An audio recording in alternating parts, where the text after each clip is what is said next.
My name is Morgan Thompson, 35 years old, living what I thought was the perfect life with my husband Richard. 8 years of marriage, a tech empire I built from nothing, and a fortune worth over $100 million. Then one Thursday afternoon, I accidentally found his laptop open. The screen displayed emails to divorce attorneys, financial calculations of my assets, and a plan to leave me after our company merger. My stomach dropped as I realized the man I loved was plotting to take everything I worked for. If you want to know how I turned to scheme against him, drop a comment telling me where you're watching from, hit subscribe, and stay with me for the most satisfying revenge you'll ever hear. Looking back, it's almost embarrassing how blind I was to what was happening in my own marriage. I truly believed I had it all: the success, the loving husband, the dream home. I want to start by telling you about how I built my company from scratch, because understanding what I created is key to grasping what Richard tried to steal. I launched my tech security company, SecureSync, when I was 26, working out of a tiny apartment in San Francisco. Those early days were brutal: 18-hour workdays, instant ramen for breakfast and dinner, and the constant fear of failure. But I had identified a gap in the market for enterprise-level security solutions that didn't require massive infrastructure investments. My algorithm allowed smaller companies to access the kind of protection previously only available to corporations with deep pockets. The first 2 years, I barely kept the lights on. My third year, we landed our first major client. By year 5, we had 40 employees and a real office in the financial district. Now, 10 years later, SecureSync employs over 200 people and is valued at just over $100 million. I met Richard at a charity gala benefiting tech education for underprivileged kids. He was tall, charming, and seemed genuinely interested in my work rather than just my growing bank account. As an investment banker, he understood the financial world in ways I didn't, which I found complementary to my technical skills. We married after 11 months of dating. Richard made good money, around $300,000 a year, but it was a fraction of what my company was generating. I never cared about the disparity. Money wasn't why I loved him. I trusted him completely, adding his name to most of my accounts, bringing him in as a consultant on financial decisions for the company, involving him in every aspect of my life and business. We lived in a stunning modern home in Malibu with floor-to-ceiling windows overlooking the Pacific. We took luxury vacations to destinations most people only dream about. We drove expensive cars and wore designer clothes. I worked incredibly hard, but I believed we were building this beautiful life together. We decided not to have children early in our marriage. We both claimed to be focused on our careers, though looking back, Richard was suspiciously adamant about remaining childless. Now I wonder if he always knew our marriage had an expiration date. There were red flags, of course. There always are in hindsight. Richard's spending habits became increasingly extravagant over time. He needed the newest Porsche, the most expensive watch, the finest suits. I was making more than enough to support this lifestyle, so I never questioned it. He also subtly controlled aspects of my life: comments about my weight if I skipped the gym, remarks about my outfits before business meetings, suggestions about which employees I should promote or fire. About a year ago, SecureSync developed a breakthrough in quantum encryption that sent our valuation soaring. We were suddenly in talks with major tech conglomerates about a potential merger that would likely double or triple our worth. Richard appeared supportive, excited even. But now I understand he was just calculating his potential payout. Around this time, my best friend Heather began expressing concerns. "Morgan, does Richard seem different to you lately? He's checking his phone constantly when we're all together. And last week when I stopped by, he was really jumpy about his laptop." I dismissed her worries. "He's just stressed about work. The market's been volatile." "I don't know," Heather persisted. "Something feels off. You're about to close the biggest deal of your career, and he seems more distant than ever. That's not normal. But I had complete faith in my husband. I believed we were partners in every sense of the word. I thought we were just going through a phase. That once the merger talks settled down, we'd reconnect. I never imagined he was strategically planning his exit to maximize how much of my hard-earned money he could take. The night before I discovered his plan, we had dinner at our favorite restaurant overlooking the ocean. He toasted to our future and talked about traveling more once the merger was complete. He looked me directly in the eyes as he laid out these plans for our future together, all while knowing he intended to leave me as soon as my company valuation peaked. That's what hurt the most in the beginning, not just the betrayal, but the performance. Every kiss, every "I love you," every conversation about our future together had been part of an elaborate act designed to keep me complacent until the optimal moment for him to file for divorce. The day everything changed started like any other. Richard had left for work, and I was taking a rare morning at home to catch up on some reading before afternoon meetings. I noticed he had forgotten his laptop, which was unusual since he was almost obsessively attached to it lately. The device was in sleep mode on his desk in our home office. I needed to email myself some photos from our recent anniversary trip that I knew were on his computer. We'd always had an open device policy in our marriage, no passwords between us, no secrets. At least, that's what I thought. When I opened his laptop, it woke from sleep mode directly to his email. The message displayed was from someone named Gregory Wilkins with the subject line re: Divorce strategy, asset division approach. My fingers froze over the keyboard. For a moment, I told myself there must be some explanation. Maybe it was for a friend? Perhaps it was related to a client? But as my eyes scanned the email, my heart began pounding so hard I could feel it in my throat. Richard, as discussed. Waiting until after the SecureSync merger is completed is the optimal strategy. California's community property laws will entitle you to half of any increase in the company's value during the marriage. Based on projected valuation post-merger, we're looking at a potential claim of $45 to $60 million. I've attached the detailed financial strategy we discussed. My hands were shaking as I clicked on the attachment. It was a comprehensive document titled Thompson Divorce Strategy, with a detailed timeline, financial projections, and legal approaches. The document specifically mentioned waiting until peak valuation post-merger before filing. I scrolled through Richard's emails, finding dozens of exchanges with this attorney dating back 6 months. There were also emails with a financial analyst discussing the best ways to track and eventually claim my assets.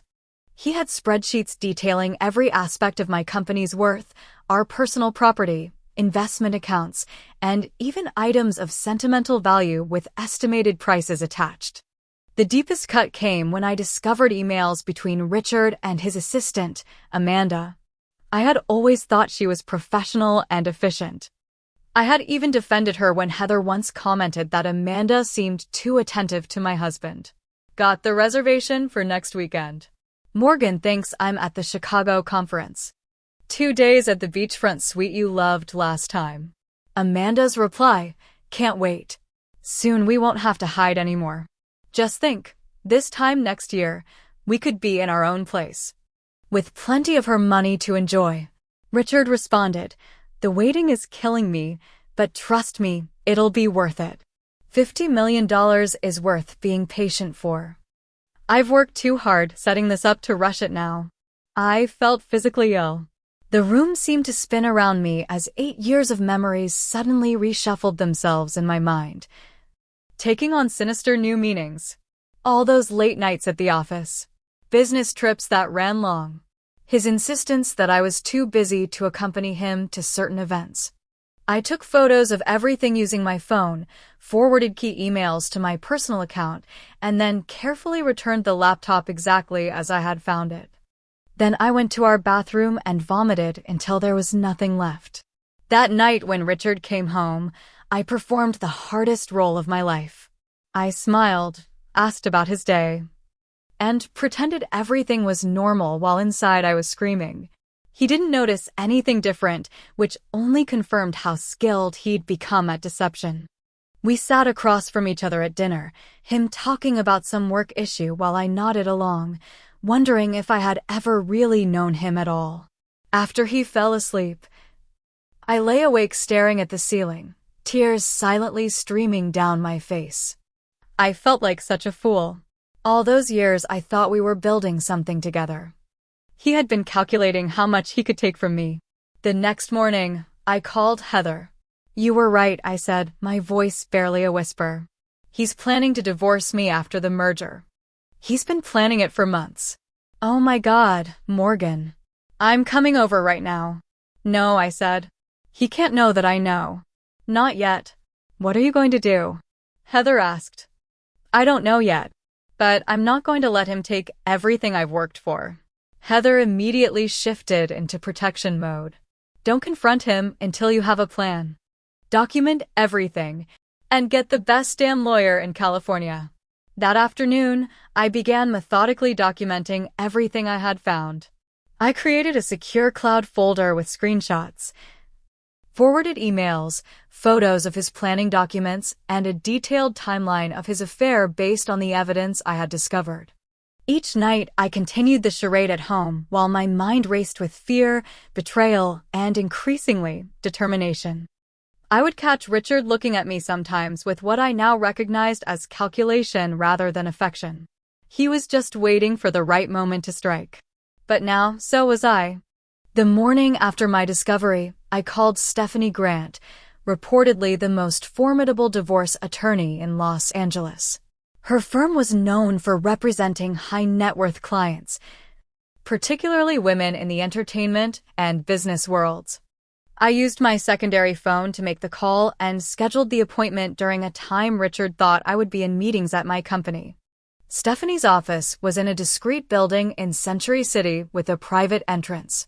The walls were lined with modern art, and her desk was impeccably organized. She listened without interruption as I laid out everything I had discovered. "Unfortunately, this is not uncommon," she said when I finished. "The timing of divorce to maximize financial gain is something I see regularly, especially with self-made women entrepreneurs." "What can I do?" I asked. "He's planning to take half of everything I built." Stephanie leaned forward. "California is a community property state, which means assets acquired during marriage are generally split 50-50, regardless of who earned them. Your company's growth during your marriage could be considered community property." My stomach sank. "However," she continued, "there are legitimate ways to protect your assets if we act quickly and carefully. The key word is legitimate. We need to ensure everything we do can withstand court scrutiny. Nothing that could be viewed as hiding assets or fraudulent transfer." "I understand," I said. "I don't want to do anything illegal. I just want to protect what's rightfully mine. First, we need a comprehensive financial strategy. I'm going to refer you to Marcus Reynolds. He specializes in asset protection for high-net-worth individuals. Between his financial expertise and my legal guidance, we can develop a plan."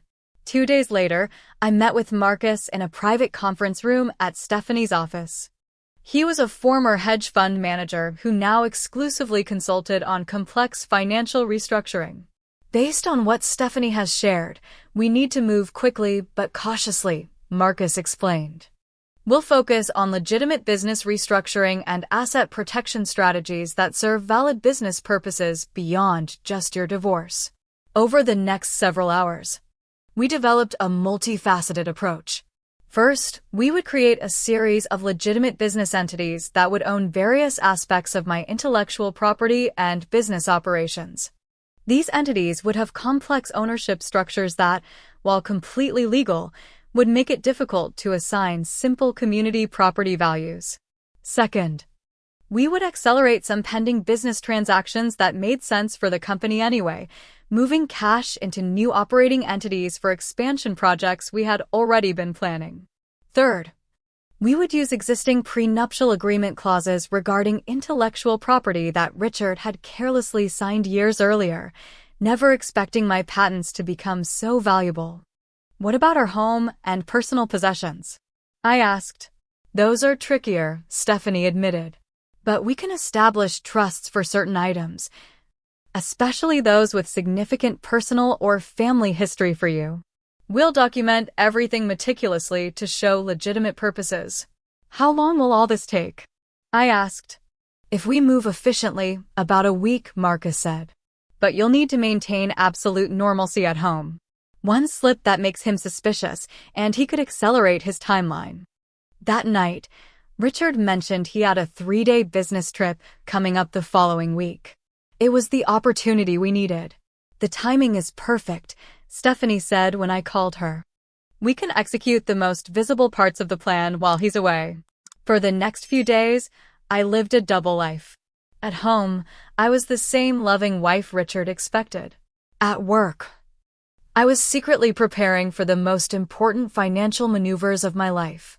I had to bring my CFO, Patricia, partially into my confidence. I didn't reveal the truth about Richard's plans, but I explained that I needed to restructure certain aspects of the company before the merger negotiations advanced. Is everything okay, Morgan? She asked, clearly sensing something was off. Just being prudent, I replied. These merger talks have made me realize we need better protection for our core intellectual property. Patricia had been with me since the early days. She nodded slowly. I trust your judgment. Tell me what you need. Over the next few days, I worked late into the night, reviewing documents, signing papers, and consulting privately with Stephanie and Marcus.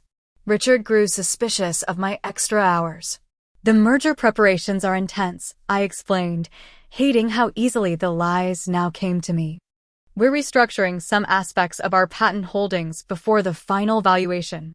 He seemed to accept this, even looking pleased. Now I understood why. He thought a higher company valuation would mean more money for him later. The emotional toll was immense. Each night, I lay beside a man who was plotting to take everything from me, pretending I didn't know, while my mind raced with legal strategies and asset protection plans. I barely slept. I lost 7 pounds in 5 days. I applied extra makeup to hide the dark circles under my eyes. Richard left for his business trip on Tuesday morning. I knew he was meeting Amanda at a resort in Santa Barbara. I had seen the confirmation email. The moment his car pulled away from our house, I began executing our plan. First, I called an emergency board meeting where I presented the restructuring plan as a strategic move to protect our intellectual property ahead of the merger. The board unanimously approved. Impressed by the detailed presentation Marcus had helped me prepare. Then I began moving personal valuables. I sent family heirlooms to a secure storage facility under a trust we had quickly established. I transferred ownership of my pre-marriage property to separate entities. Everything was documented meticulously with clear business purposes and backdated paperwork showing these plans had been in consideration for months. On Thursday morning, I got a text from Richard saying he was coming home early, that night instead of Friday. I nearly panicked, but Stephanie calmed me down. We're ahead of schedule. The most critical transfers are complete. Just act normal. When Richard walked through the door Thursday evening, the major elements of our plan were in place. I greeted him with a kiss on the cheek, asked about his conference, and served the dinner I had carefully prepared. You seem different, he said, studying me across the table. More relaxed than you've been lately. I smiled. I think I'm finally getting excited about the merger rather than just stressed. It's going to change everything for us. Yes, he agreed, raising his wine glass. It certainly will. If he only knew how right he was. With Richard back home, executing the remaining aspects of our plan became exponentially more difficult. I had to be extremely careful about phone calls, emails, and meetings. Stephanie suggested we communicate primarily through a secure messaging app that left no traces on my devices. The most challenging part was maintaining my composure around Richard. Every time he touched me, every kiss goodbye, every casual I love you felt like a fresh betrayal.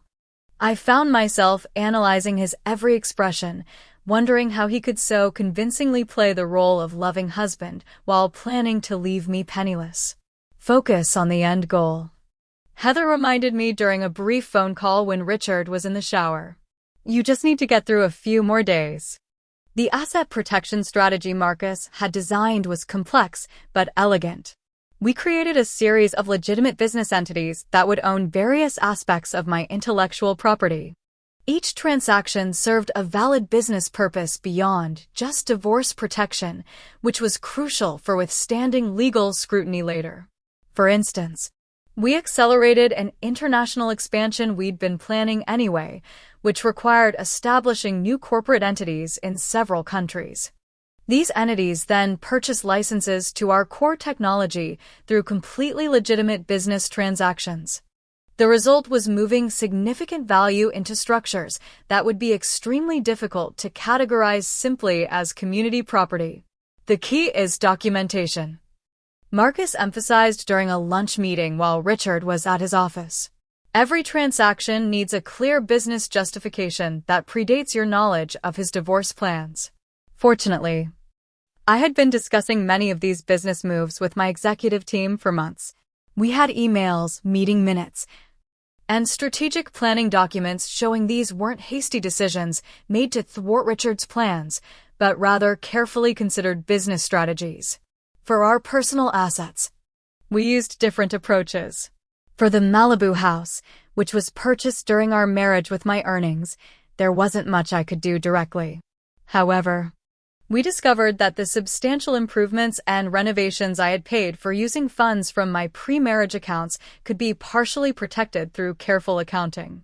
For artwork, jewelry, and other valuables, we created a personal trust with my niece as a beneficiary. This was completely legitimate as I had always been close to my brother's daughter and had mentioned providing for her education in various family conversations over the years. The most nerve-wracking moment came when Richard nearly caught me on the phone with Stephanie. I was in our home office discussing the final paperwork for transferring my pre-IPO shares to a new holding company when I heard his key in the front door, 2 hours earlier than expected. I quickly ended the call, closed the documents on my laptop, and switched to reviewing ordinary company emails just as he walked into the room. "You're home early," I said, hoping my voice sounded normal. "Meeting finished sooner than expected," he replied, studying me. "Everything okay? You look tense." "Just the usual merger stress," I said, forcing a smile. "How about a glass of wine on the deck?" That distraction worked, but I realized I needed to be even more careful. After that, I only conducted business related to our plan away from home or when I was absolutely certain Richard wouldn't return unexpectedly. By the end of the week, the major components of our asset protection strategy were in place. My most valuable intellectual property was now owned by a complex network of legitimate business entities. My personal assets were either protected in trusts or carefully documented as separate property. The company's cash reserves had been legitimately deployed for expansion projects and strategic acquisitions we'd been planning anyway. On Friday afternoon, I met with Stephanie and Marcus for a final review. "Everything is in order," Stephanie confirmed. "All transactions are complete, all paperwork filed. Most importantly, everything we've done serves legitimate business or personal purposes beyond divorce protection." "What about the timing?" I asked. "Won't it look suspicious that I did all this just before he filed for divorce?" "That's why documentation of prior intent is so crucial," Marcus explained. "We have records showing these moves were planned before you discovered his scheme. Plus, with the merger negotiations underway, this timing makes perfect business sense." "And legally?" I pressed. Stephanie smiled confidently. "Everything we've done is completely legal. Aggressive, yes, but legal. You haven't hidden assets or made fraudulent transfers. You've made legitimate business decisions that happen to also protect your interests." I felt a weight lift from my shoulders. So now what? Now we wait, Stephanie said. Based on the emails you found, he'll likely file shortly after the merger announcement next week. When he does, we'll be ready. That night, Richard suggested we go out to celebrate the upcoming merger announcement. We went to an exclusive restaurant overlooking the ocean, the same one where he had toasted our future just weeks earlier. As we clinked glasses, I wondered if he could see the change in my eyes. If he could tell that I was no longer the trusting wife he had so easily deceived. To us, he said, smiling that charming smile that had once made my heart race. And to new beginnings. To new beginnings, I repeated, thinking how differently those words meant to each of us. Little did he know that while he thought he was just days away from claiming half my fortune, I had already ensured he would walk away with far less than he had planned. The chess pieces were all in position. Now I just had to wait for him to make his move. The merger announcement came on Monday morning. Our company's stock jumped 15% before lunch. The business news channels were running constant segments about SecureSync's revolutionary encryption technology and how the merger would transform the cybersecurity landscape. My phone was flooding with congratulatory messages from friends, colleagues, and industry peers. Among the messages was one from Richard. So proud of you, babe. This calls for a special dinner tonight. I wanted to throw my phone across the room. Instead, I simply replied, thanks. See you at home. I spent the day at the office, fielding calls from investors and handling press inquiries. Around 4 o'clock, Patricia knocked on my office door. Morgan, there's someone here to see you. A process server. My heart skipped a beat. So, it was happening even faster than we'd anticipated. Richard wasn't even waiting until the end of the week. Send them in, I said, straightening my posture. A young man in a suit entered, asked if I was Morgan Thompson, and handed me a large envelope. You've been served with divorce papers, he said mechanically before turning to leave. I sat alone in my office, staring at the sealed envelope. Even though I had been expecting this, the reality of it hit me hard. I called Stephanie. It's happening, I said. I just got served. Sooner than we expected, but we're ready, she assured me. Don't open the papers yet. Bring them directly to my office. 2 hours later, Stephanie and I reviewed Richard's divorce filing. It was exactly as we had feared. He was claiming half of everything, including my company shares, our home, all personal property, and even future earnings from my patents. His filing specifically mentioned the recent merger as evidence of the company's value. He's asking for $50 million in cash or equivalent assets, Stephanie noted, plus ongoing royalties from your technology patents. It's disgusting, I said, my hands shaking with anger. He contributed nothing to building my company. The good news, Stephanie said, is that our preparations have put us in a strong position. His attorney is clearly expecting to find assets that are no longer structured as simply community property. I returned home that evening to find Richard waiting with champagne. There you are, he said smoothly. I was getting worried. I placed the divorce papers on the coffee table between us. Were you worried I wouldn't receive these today? The change in his expression was subtle but unmistakable, a slight tightening around the eyes, a barely perceptible straightening of his posture. Then his face settled into a mask of rehearsed sadness. Morgan, I'm sorry you had to find out this way. I've been trying to find the right time to tell you that I'm unhappy. We've grown apart. And I think... Stop, I interrupted. Just stop. I know everything, Richard. The emails to your divorce attorney. The affair with Amanda. Your plan to wait until after the merger to maximize how much money you could take from me. He froze, calculation visible behind his eyes. Then he shifted strategies. I don't know what you're talking about. Yes, I've consulted a divorce attorney because our marriage has problems, but these accusations... I saw the emails, Richard. All of them. Including the ones where you and Amanda discussed how you'd spend my money once the divorce was final. His facade cracked. You went through my private emails? That's illegal. I laughed bitterly. That's what concerns you. Not the fact that you were planning to steal half the company I built while sleeping with your assistant. Richard's expression hardened. It doesn't matter what you saw. California is a community property state. Half of everything we acquired during our marriage is legally mine, including your precious company. You might want to consult with your attorney again, I said calmly. Things have changed. What are you talking about? His voice had an edge now. Let's just say I've made some adjustments to our financial arrangements. Legitimate ones. The first flicker of uncertainty crossed his face. What did you do? Nothing illegal. Nothing fraudulent. Just some overdue business restructuring. The kind of thing any prudent CEO would do before a major merger. Richard grabbed his phone and stepped into the other room. I could hear him speaking urgently to someone, presumably his attorney. When he returned, his face was flushed with anger.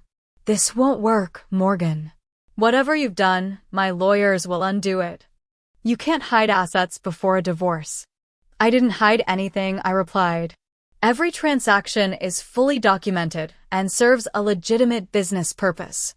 You're welcome to have your attorneys review everything, but I should warn you, they'll find the same thing mine did. Everything is legal. Over the next few days, Richard cycled through various strategies. First came anger and threats. I'll ruin you in court. I'll tell everyone how you manipulated company assets. Then came attempts at reconciliation. Morgan, we can work this out. We've both made mistakes. Let's put the lawyers aside and talk.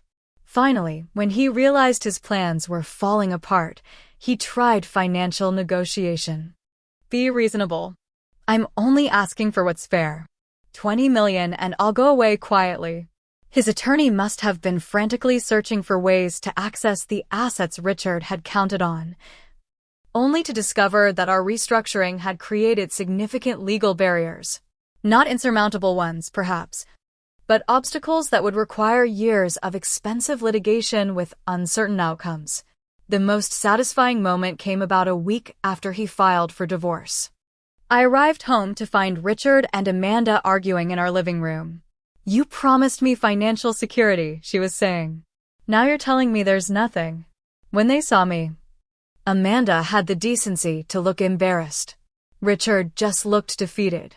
I should go, Amanda mumbled, grabbing her purse. Yes, you should, I agreed, holding the door open for her. After she left, Richard slumped onto the couch. She's leaving me. Says she didn't sign up for a broke guy with legal problems. I felt no sympathy. Interesting how quickly she lost interest when the prospect of my money disappeared. Morgan, he said, looking up at me, what do you want? Just tell me what it will take to end this amicably. I considered him for a moment, this man I had loved, who had betrayed me so completely. I want you to understand what you've lost. I said finally. Not the money, but the life we could have had if you'd actually loved me instead of my bank account. He had no answer for that. Despite the effectiveness of our asset protection strategy, Richard refused to accept a reasonable settlement. His attorney, Gregory Wilkins, was known for aggressive litigation tactics, and they decided to fight for every dollar they could get. They filed motions to invalidate your entire restructuring, Stephanie explained during a strategy session. They're claiming it was done specifically to defraud Richard of his community property rights. But we have documentation showing these plans were in development before I discovered his divorce scheme, I pointed out. Yes, and that's our strongest defense. The judge will see that these business decisions made perfect sense in the context of the merger, regardless of the divorce. The legal proceedings dragged on for months. Richard's team demanded extensive discovery, every email, every financial record, every corporate document. They deposed my executive team, my financial advisors, even Heather.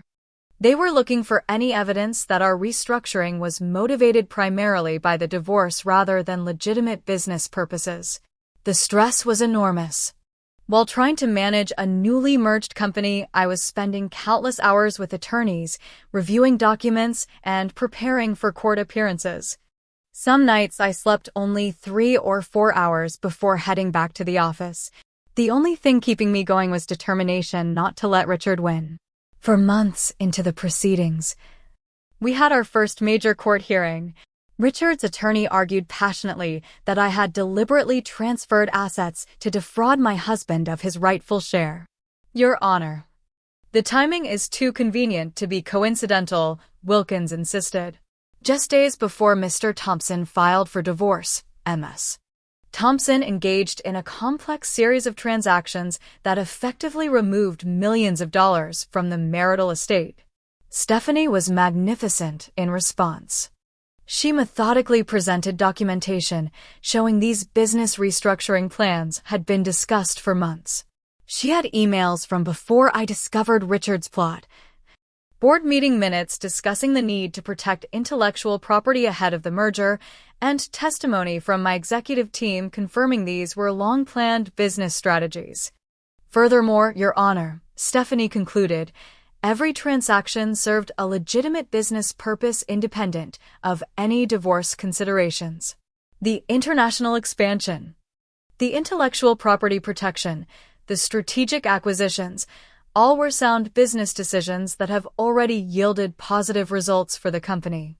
The judge, Eleanor Barnes, was a sharp, no-nonsense woman in her 60s with decades of experience in complex divorce cases.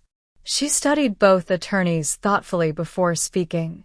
Mr. Wilkins, while the timing raises questions, Ms. Grant has provided substantial evidence that these business decisions were considered well before divorce proceedings began.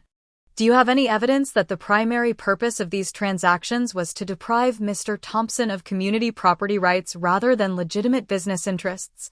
Wilkins hesitated. The circumstantial evidence is compelling, Your Honor. The sheer scale and timing. I didn't ask about circumstantial evidence, Counselor.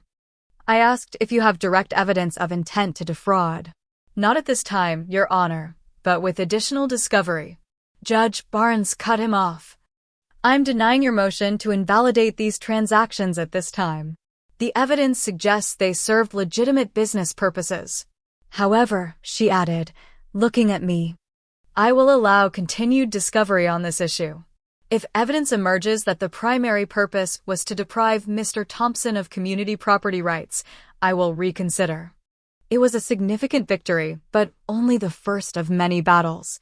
Richard's team changed tactics, now claiming he had been an essential contributor to SecureSync's success and deserved compensation for his sweat equity in the company. He consulted on key financial decisions. Wilkins argued in court. He introduced Ms. Thompson to important investors. He provided essential support that allowed her to focus on growing the business. This argument infuriated me even more than the asset claims. Richard had contributed nothing of substance to my company's success. If anything, I had succeeded despite his constant demands on my time and energy.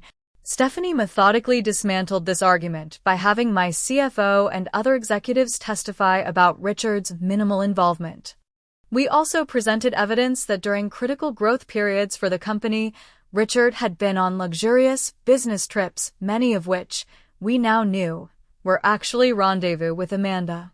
Mr. Thompson, Stephanie asked during his deposition, can you name a single patent, product feature, or business strategy that you personally developed for SecureSync? I was more involved in the big picture, he hedged. Strategic direction. Can you name a specific strategy you developed? Just one. His vague answers spoke volumes. The most difficult day came when Richard's attorney presented evidence of the affair I had allegedly been having with my company's lead developer, James. It was completely fabricated.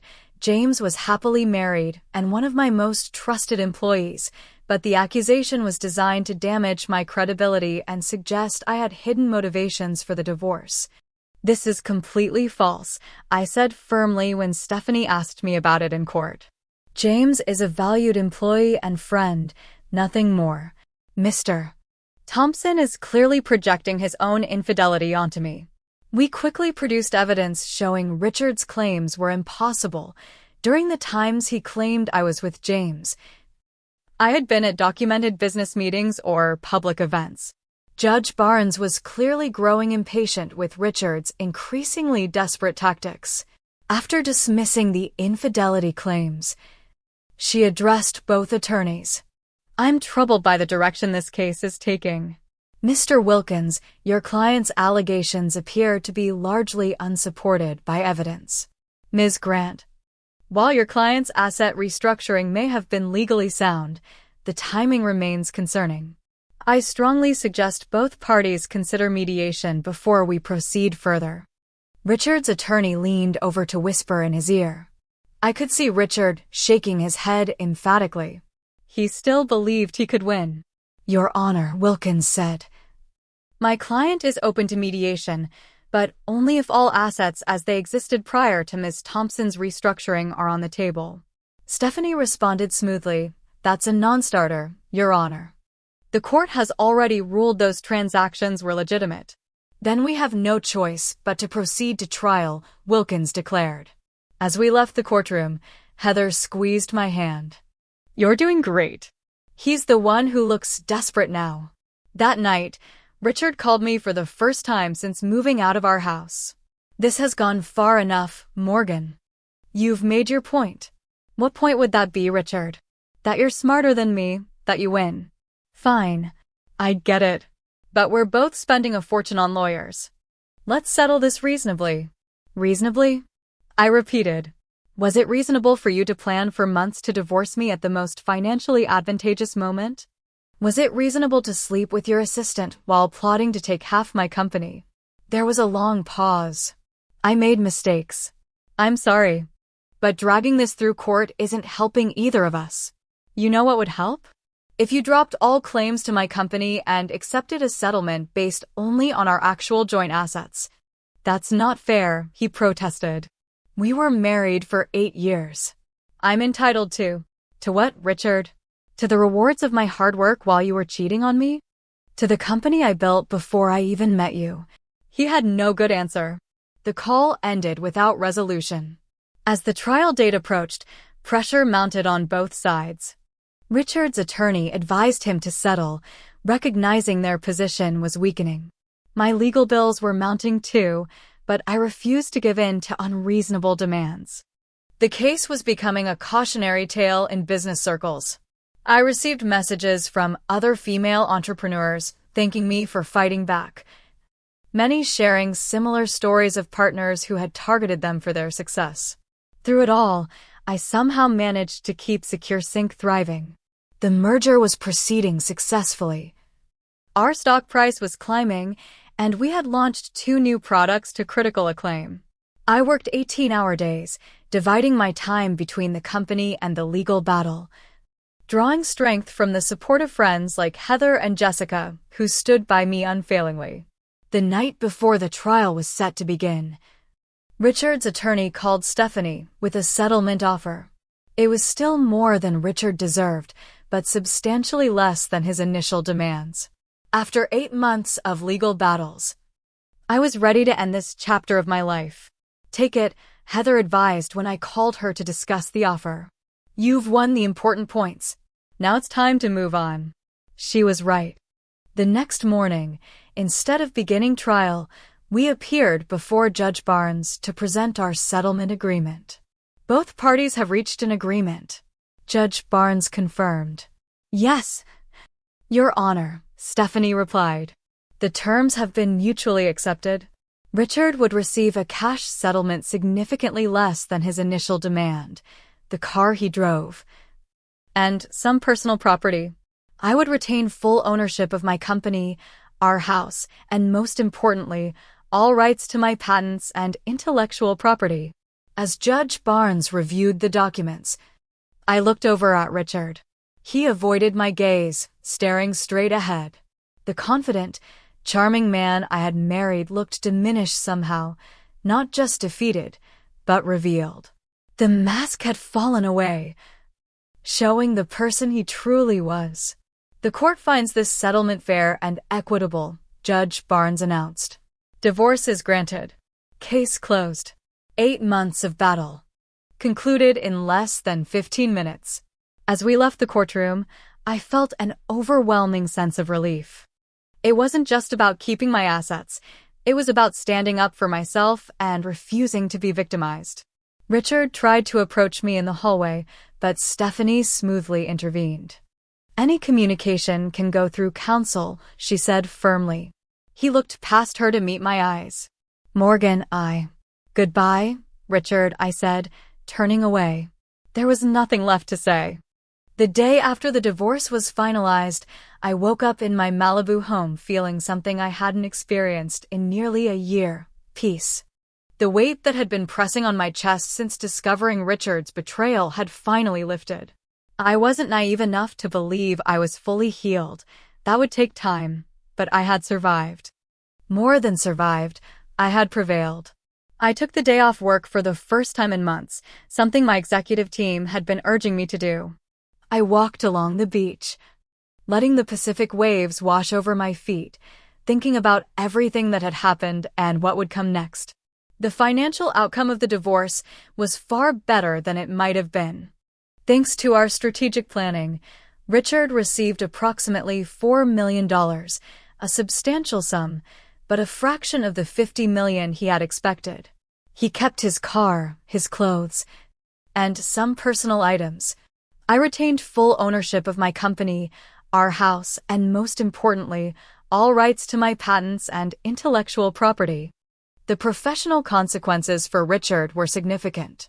Word of his actions had spread through financial circles, and his reputation was severely damaged.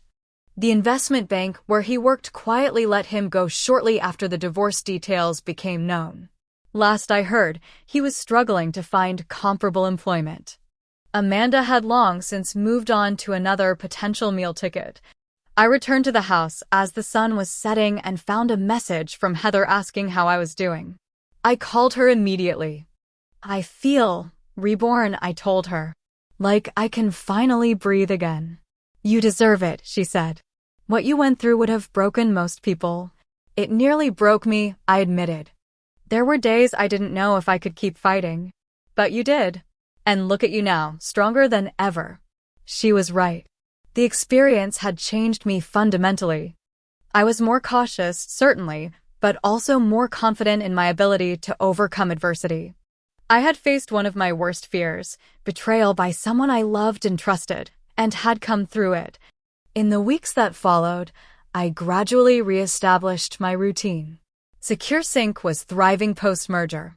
Our technology was being implemented by major corporations worldwide, and our stock had doubled since the deal closed. The financial press was calling me one of the most successful female tech entrepreneurs of the decade. But professional success, while satisfying, wasn't enough. The experience with Richard had forced me to reevaluate what truly mattered in life. Trust, authenticity, using my position to help others. 3 months after the divorce, I established the Thompson Foundation for Women in Technology, dedicated to supporting female entrepreneurs in the tech sector. We provided mentorship, networking opportunities, and most importantly, education about financial independence and protection. I want to turn my experience into something positive, I explained during the foundation's launch event. No one should go through what I did, but if my story can help other women protect themselves, then some good has come from it. The foundation quickly gained traction, with successful women from across the tech industry volunteering as mentors. We created workshops specifically addressing financial literacy and legal protection for female entrepreneurs, teaching them how to structure their businesses and personal finances to maintain control of their assets. During one of these workshops, I met Eliza, a brilliant young software developer whose partner had recently left her after she secured major funding for her startup. He told me I'd changed, that my success had made me different, she said, tears in her eyes. Then he demanded half the company. I shared my experience with her, connected her with Stephanie, and helped her develop a strategy to protect her business. 6 months later, she had successfully resolved her situation and was expanding her company internationally. You saved me, she told me afterward. Not just my business, but my belief in myself. Stories like Eliza's became my greatest reward. Each woman who maintained control of her hard-earned success felt like a personal victory. On the personal front, healing took longer. I dated occasionally, but found it difficult to trust. My friends urged patience. The right person won't see you as a meal ticket, Jessica insisted over lunch one day. They'll value you for who you are, not what you have. She was right, of course, but I was in no rush. I had learned the hard way that being alone was far better than being with someone who saw me as a means to an end. 18 months after the divorce, I sold SecureSync to a major tech conglomerate for 3 times its previous valuation. I stayed on as CEO of the division, but with more freedom to focus on projects that mattered to me, including the foundation. I bought a smaller house in Santa Monica. The Malibu mansion held too many memories, and began to build a life that reflected my true values rather than the materialistic showcase my marriage had become. The most unexpected development came 2 years after the divorce, when I received an email from Richard. I almost deleted it unread, but curiosity won out. Morgan, it began. I don't expect forgiveness, nor do I deserve it. I'm writing simply to acknowledge the harm I caused and to say I'm sorry. The man I was then is not someone I'm proud of. Losing everything forced me to confront who I had become. I've spent the past year in therapy, trying to understand why I valued money over genuine connection. This isn't an attempt to re-enter your life. I know that door is rightfully closed forever. I just wanted you to know that your strength forced me to face my weaknesses, and for that, I am paradoxically grateful. I wish you every happiness in your new life. I never responded, but the email provided an unexpected sense of closure. Richard's acknowledgement of his wrongdoing didn't erase the pain he had caused, but it confirmed what I had come to believe. His actions reflected his character flaws, not my worth.